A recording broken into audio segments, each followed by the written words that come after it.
அது வெளியே வந்தே தீரும். உன்கிட்ட சொல்லக்கூடாதுன்னு எதுவும் இல்ல சண்முகம், அப்புறமா சொல்லிக்கலான்னு இருந்தேன்ப்பா. நல்ல விஷயம் தானே பண்ணிருக்க, எதுக்காக மறைக்கணும்? இல்ல சண்முகம், உன்கிட்ட வேலை செய்யற சாதாரண கூலிக்காரன் தானே நானு. ஆனா அண்ணோ உன் தங்கச்சி மாவ, இது வரைக்கும் அண்ணத்துக்காக நீயும் ஏதாவது செய்யணும்னு எவ்வளவோ முயற்சி பண்ணிருக்க. ஆனா அவ உன் உறவை தவிர இது வரைக்கும் வேற எதையுமே அவ ஏத்துக்கல. என்னடா நாம இவ்வளவு சொத்து சொகம்னு இருந்தோம், நம்ம கிட்ட எதுவுமே வாங்காதவ நம்ம கிட்ட கூலி வாங்குற ஒரு சாதாரண வேலைக்காரன் அவன் கொடுத்து வாங்கிட்டாளேன்னு நீ வருத்தப்படுவேன்னு தான் நான் உன்கிட்ட சொல்லல.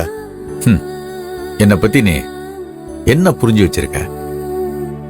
இவ்வளவுதானா? நானா தப்பா நினைக்க போறேன்? உன்னை நினைச்சா எனக்கு பெருமையா இருக்குடா. இன்னும் சொல்ல போனா கொஞ்சம் பொறாமையாவே இருக்கு.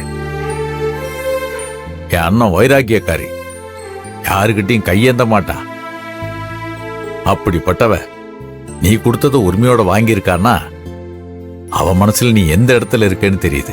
சண்முகம், என்னமோ நான் வாங்கி தரேன்னு சொன்னதும் சரி நீ பின்னாடியே அண்ணன் வந்த மாதிரி சொல்றியப்பா. அண்ணன் முடியவே முடியாதுன்னு சொல்லிடுச்சு. அத சமாதானப்படுத்தி நான் வாங்கி தரதுக்குள்ள நான் பட்ட பாடு எனக்கு தான்ப்பா தெரியும்.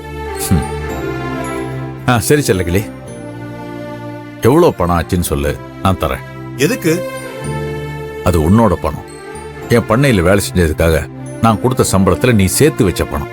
அதுல நீ அண்ணத்துக்கு பொருள் வாங்கி கொடுத்திருக்க. அது ஓம் பணம். உன்னோட கடைசி காலத்துக்கு உனக்கு துணையா வரப்போற பணம். அதை நான் திருப்பி கொடுக்கறதான முறை. ஏன்பா, என் கடைசி காலம் வரைக்கும் கூட வரப்போறது பணம் இல்ல சண்முகம், நீதான்.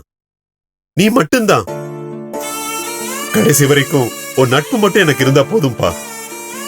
நான் உழைச்ச காசை என் பொண்ணு கல்யாணத்துக்கு நான் செலவு பண்ணிருக்கேன்.